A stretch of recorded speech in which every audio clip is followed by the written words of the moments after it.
When discussing the latest Humble original title, Oh Dear, with some friends who had played the game, one of them jokingly referred to it as fear and loathing on the way to Grandma's house.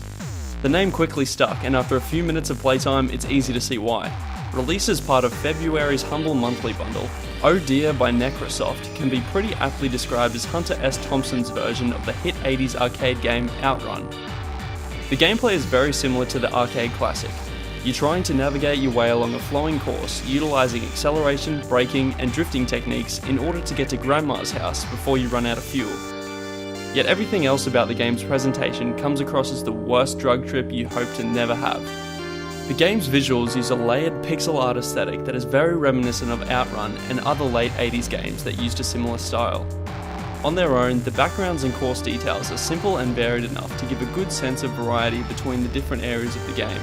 However, at high speeds, the rushing backgrounds come towards you with overwhelming intensity.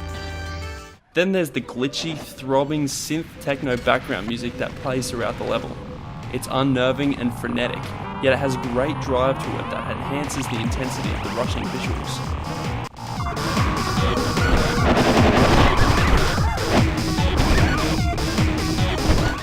Couple these kinetic aesthetic elements with zippy car controls and you've got one hectic racing game.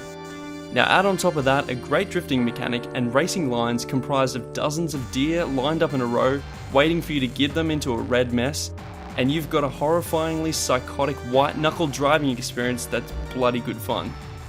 There's an overwhelming energy to the presentation of Oh Dear that gives the gameplay a feeling of frenzied chaos and gets your heart racing.